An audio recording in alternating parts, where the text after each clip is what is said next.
Hi, I'm Sarah Noble, your host for the Modern Day Intuitive Podcast. For over 25 years, I've been on a spiritual journey, searching, learning, expanding, and growing. I've traveled the world, led by my heart, on a quest to know myself so that I can support others. This podcast was created from my deep desire to help you connect with your intuition and to inspire you to create a life where the impossible becomes possible and you live into your sacred dreams and desires.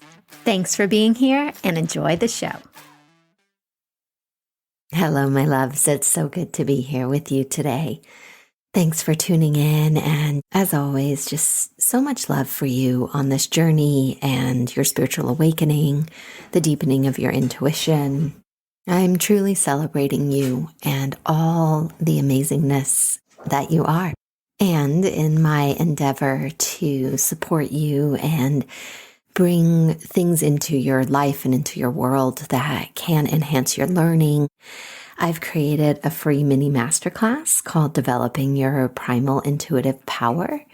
There's a link in the show notes. It just goes into the 4 main gifts that we all share, how we can develop them, and also the quiz that I've created that will help you understand what is your primary intuitive power. And in the masterclass, a little bit about the story of why I feel so passionate about this quiz and helping you to discover what is that intrinsic part of you that is the strongest of your intuitive gifts and using it as a portal to really launch into this expanded capacity of consciousness. So I'd love for you to check out those when you get a chance. And for our call today, Florence is here with us, and she has fear and angst around her financial security at the moment. Her typical pattern through this, I'm sure we can all relate to this, is panic and then hard work, doing more. And she's really here looking for guidance on how she can choose a new path forward and really come through this part of her journey with a little more ease, a little more surrender, a little more peace. And so this beautiful reading takes us on a journey where we look at core wounds and how they affect your daily lives. We talk about overcaring for others and not knowing how to take up space for yourself. Understanding how security comes from inside yourself rather than from your external world. How to care for and nurture your younger self, a popular one here on the show. And we also look at the illusionary collective stories of money and scarcity that we all share and how we get caught in these. And how it is so important to be open to both giving and receiving. So many of us give. And when we really look into the depths of our heart, we can see how we are keeping love out, how we are keeping abundance out, how we are keeping ourselves out. And so really diving into this portal of what in the Andean traditions is called Aini, where everything is in right relationship. And the giving and receiving in our world becomes so imbalanced and equal that we can no longer see where one starts and the other one ends. So, my loves, enjoy this beautiful reading with Florence. I love you. Hi, Florence. Welcome to the podcast. How can I help you today? Thank you, Sarah, for your time for this gift of your intuitive reading. I would say that right now in my life, I have a fair bit of angst around finances, financial security. It's a theme, but it's kind of come to this head where I'm close to running out of money and I'm the sole breadwinner right now for my family. And yeah, it's pushing a lot of buttons and I feel like it's an opportunity to sort of move through this differently than I have ever in my life before, which is usually panic and work hard. And I don't want to do that anymore. Thank you. So the image that you're showing me is different versions of an apple being peeled. And this idea that you are getting really down to the core of where these things stem from. Like you've done a lot of work and you are what's the word here? Like there's a persistence in you, like this edge of wanting to know more and to go deeper. And you're coming into this core place, and a core wound is what they're showing me. So, how do you connect to that information when I share that with you?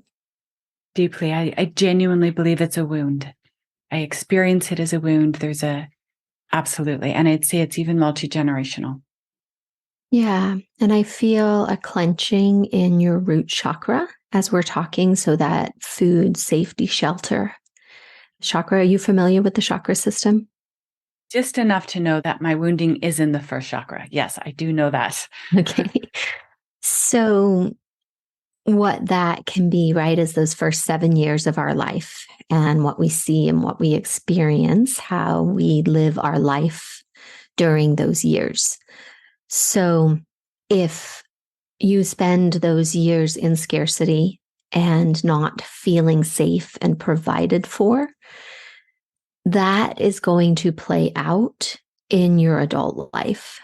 I also see, as you're talking about multi-generational, there are cords that are threaded off that root chakra and they are heading out back down through your family line. So confirming this idea that not only are you healing it from your own personal childhood, but through the lens of looking at all the people that came before you in your family line. And in the Andean shamanic traditions, we talk about, as we do this healing work for ourselves in this lifetime, it changes 7 generations backward and 7 generations forward.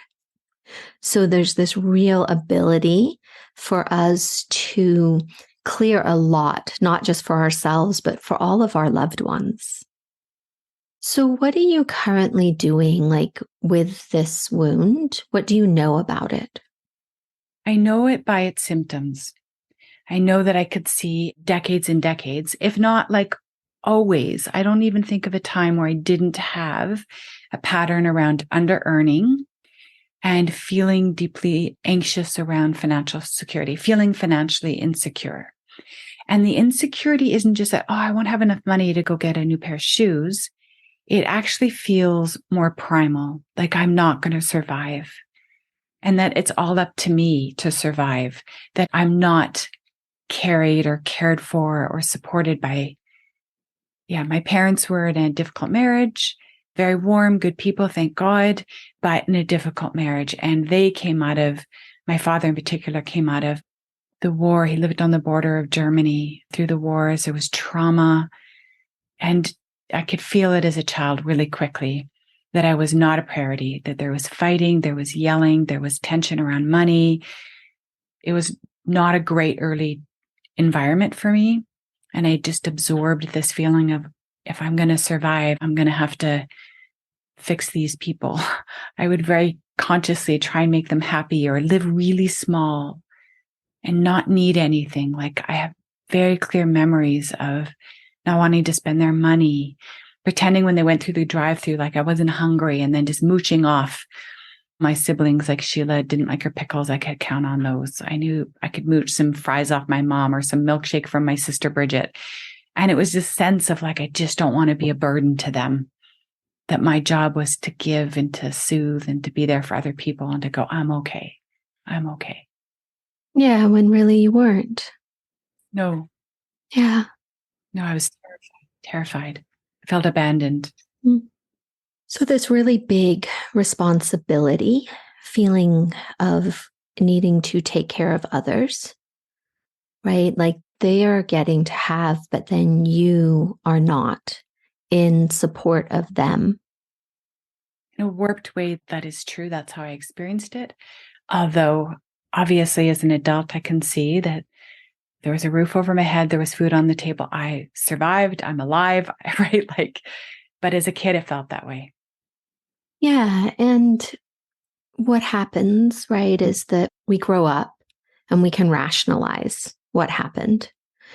Yet that little girl inside, that kid inside, doesn't understand rationality. She just understands the visceral experience of feeling that she couldn't take up space and feeling that there was never enough and that she had to go without. And that lives inside your nervous system.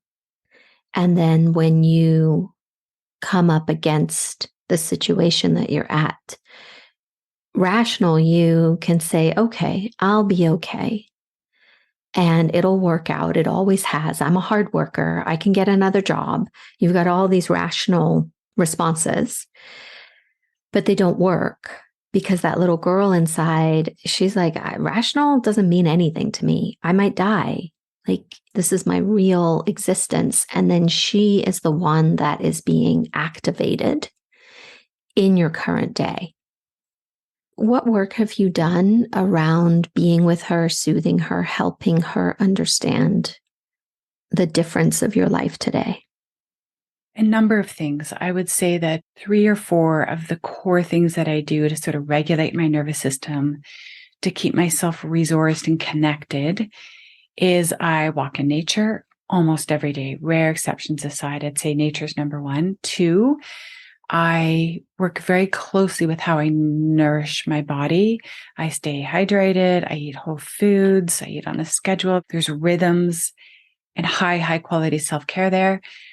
I do some somatic experiencing work a little bit. I'm still getting better at it, but where I will hold my body, I will do breathing work, I do yoga, I also do meditation almost daily. So those are mainstays of my day. I will say there's another piece in this that just occurred to me as you were summarizing some of the things I was saying, is that one of my early traumas was that I was left alone to cry in the crib. And I know that because both my mother and my aunt have told me that that was what my father thought was good parenting, that he used to say to my mom, just leave her, let her cry it out. She's got a dry diaper, right? She's been fed. She's fine. She'll soothe herself. And this is like early weeks, early months of life.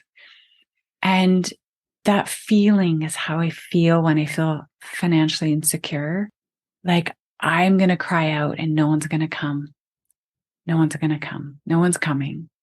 I'm on my own. And when I get tired and I feel overextended and I'm feeling burnt out and I think I've all I've got and I'm failing, that's when that child, right? That child in the crib crying for comfort, for reassurance. I'm not alone in this big dark bedroom right now. That's way down. We had a 1-level house that was long. So I was way at the far end of the house while they were in the den watching TV. And so that feeling has just not shifted in my system. It's still there, despite all the other things I do. Yeah, would you be open to walking through a little exercise with me? Sure. So if you close your eyes, if that feels comfortable, and you're imagining, right, this house, you can describe it to me, the long, dark hallway, you're all the way in the back. Can you bring that memory or more of a visual, I imagine, right? Bring that up. And then adult you, what we're going to do is have adult you walk down that hallway. See that bedroom door emerging. You hear the baby crying, you hear yourself crying. And in this image, this memory, see yourself walking up to the crib and reaching down and taking that little baby, picking her up, maybe looking in her eyes, cradling her close to your heart. Snuggle in with her, feel her head just resting on your chest. And just soothe her, rock her, maybe light kisses on the top of her head. And then, what did she want to hear? What words does she need that aren't rational, that are just words of love and soothing? And if you're open to it, saying them out loud to her. You're okay. I'm right here. Everything's okay. You're good. Yeah, you're okay. I'm sorry it took me a little while to hear you crying and to come, but I'll always come. You're not alone. What feels good to you to do for her next? Would she like to go back into the crib? Does she want to stay with you? What feels good for her? Oh, yeah, the baby wants to stay. We want to stay together. I'm just imagining maybe going back into the den where maybe they're watching TV and the baby's just sleeping on my chest with me. Yeah. Let's walk in there and sit down and snuggle with her. And then just when she's settled, just your version of letting her know that you're always here with her. You're never going to leave her, that she always has you. And as it feels good for you, just maybe take a deep breath and open your eyes and allow yourself to come back into this time, into this room. Maybe your eyes land on something that's familiar to this time and space. And then when you're ready, if there's anything you want to share. Thank you. It was beautiful. It was very powerful, very impactful. I have no desire to open my eyes. I did do it because you asked me to, but I have no desire to leave this cocoon, this lovely moment. Yeah. And I bring it back to my financial insecurity. I literally heard the words, even if we starve, we'll stay together. Like, even if, like, there was a part that had popped up to say, just show me the money. This is all very cute, but just show me the money. I love this. It's very sweet, but you know what I mean? Like, it's cold. It's winter. We're 2 weeks away from snow flying. The heat's going to get cut off. And it's like, oh man. And I just thought, you know what? It's okay. It's okay. If we die and we starve, but we're going to die and starve together, not disconnected. Yeah, and that part, right, that wants to come in and remind you of the money is also another part that just feels abandoned, feels that nobody heard them crying. And that's their version of crying it out. And so, like, gathering that part as well, nurturing that part, recognizing that this is a very, very valuable and powerful part of you that will never let you starve. Like, there's so much power in that voice that I can feel, right? It's just misguided. What's happening for you? Yeah, yeah. That part is misguided in that it sees money as security, and it just isn't. It just isn't. That's just a false thing to hang on to feel secure. That secure is an inside job, not an outside thing. And yeah, so I can see how working with that false belief that if when we've got money in the bank account, everything's good. According to that part, that's its little, when it sees numbers in there, it's like, okay, I'm good now. I can relax. Whereas I think that those numbers don't mean anything. That's not really what should be inspiring you to relax. It should be connection to me. Yeah, and whenever that part comes up, it's like acknowledging it and then reminding it the truth. And what I see right in that thread too, that money in the bank equals safety and security, that's a very big collective story that we have been told. And we've built a whole world on that. Lots of people share this same exact thought. It's not unique. It's not original. I share it with you. And there's a lot of freedom in really recognizing it for what it is. And then you can depersonalize it as well. And what is it? The numbers in the bank, the money that voice says, right? When's money in the bank equals safety, equals security. that statement, I would bet almost every person listening is nodding their head right now because they think that too. Yeah. And what's so powerful about recognizing that is you can have a lot more compassion for yourself that you're caught in a collective story. And it's not a part of you that needs to go away or change or, oh my gosh, I'm so done with this part that's always here. It's like, oh, this is actually just the collective feeding me a story that I mistakenly thought was mine because I have reference points that connect me to it. Yes. And I think that there's a reason that collective story came up. I think it came up out of, could be wrong about this, but historically it came up out of European cultures. And because Northern hemispheres, 6, 7 months of the year up here in Canada, I will freeze to death. There are days, 2, 3 hours outside, I will freeze to death. And the real fear of the cold, of the not being able to pay the mortgage or the heat, like it's so real. Whereas every time I'm in tropical countries, something deeply shifts in my nervous system. I'm like, you know what? There are literally free fruits just falling off trees in parks. I could sleep on the beach. Like there's some kind of different sense of the capacity to survive. Yeah, it's exaggerated by Northern Hemisphere climate realities, I think. Yeah, I can see that. Like as you're having lived in tropical places, there is a little more sense of freeing of that having to be that survival, like that collective survival piece. Yes. Well, where would you like to go from here? I think it's clear that I need to do work with that part that's terrified of freezing to death.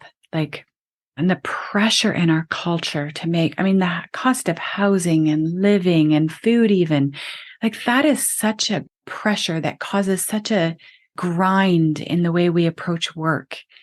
And it's just so messed up. Like, you're right. So many of us are caught in this. And I feel the realness of that fear that if we can't cover the mortgage, the rent, that in harsh winter weathers, that's a problem. Yeah. And so some of the work is really going to be seeing that for what it is. Like, I have a practice that when those thoughts drop in that are not the truth of me, in the sense, you are in this place, right, where there is a financial concern, but it's exacerbated by the pressure of this collective story about what abundance means, what it means to be in flow with the universe, giving and receiving. There's a lot of giving, but not so much receiving in this work dynamic that we have been trained into. I'm going to give everything I am in hopes that I'm going to receive, but it's not necessarily equal to what I'm giving. Where the true relationship of the world is an equal reciprocal giving and receiving, and the universe, divine spirit, wants to give to us. We just are caught in this illusion, and that collective story is louder than the original story of the universe. And so part of it is really retraining ourselves to disconnect from that illusion of what money means and what we need to do to get it. Right. Totally resonates with me. Yes. Right. That the issue isn't that there isn't enough to go around or that there isn't abundance, that things can't flow through all of our lives, that we will get our needs met. The issue is the blocks to receiving. And the block to receiving is my wound. Mm-hmm. Yeah. That's the wound. Yeah. I'm the junkyard dog.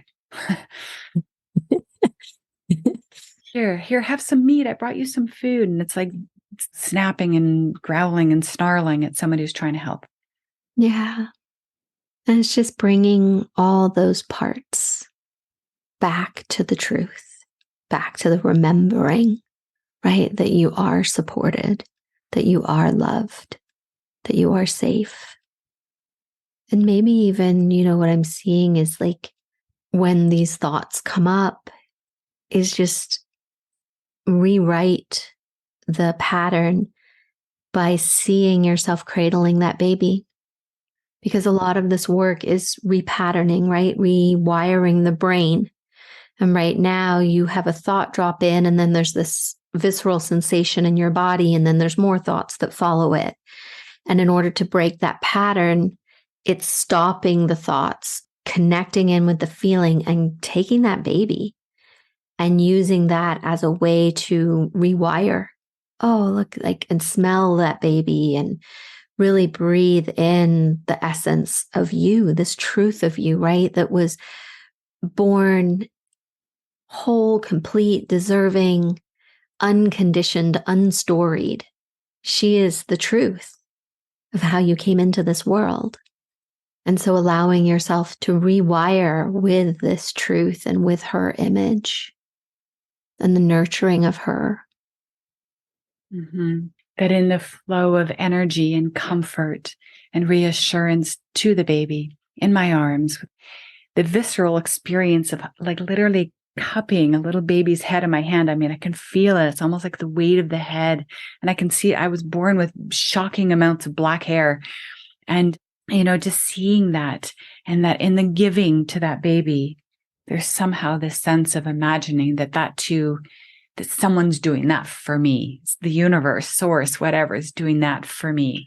And that's where things break down. But I think that's where my edge is. That I know how to give that. I know what this feels like. It feels so good. Like, now can I just expand that to imagine that, if my hand's holding one hand, there's a hand under my other hand holding the other hand. You know what I mean? Yeah. Yeah.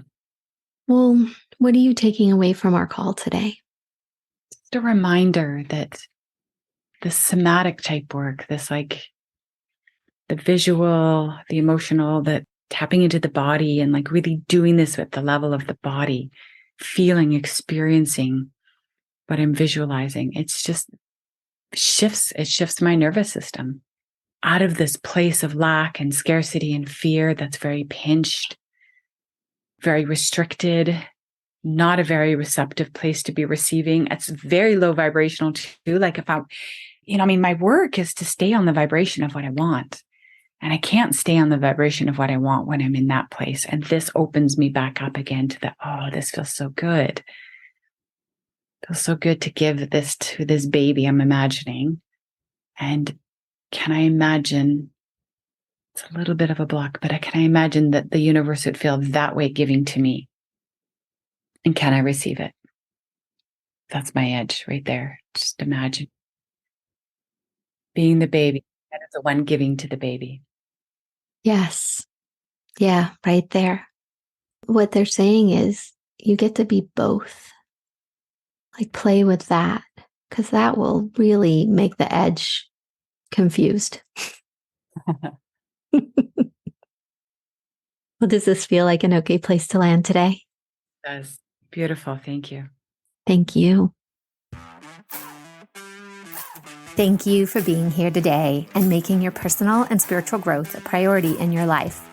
To learn more about connecting with your dreams and your intuition so that you can create a life full of possibilities, visit me at www.sarahnoble.com and see how we can create magic together. A big thank you from my heart to yours for making the planet a better place for us all.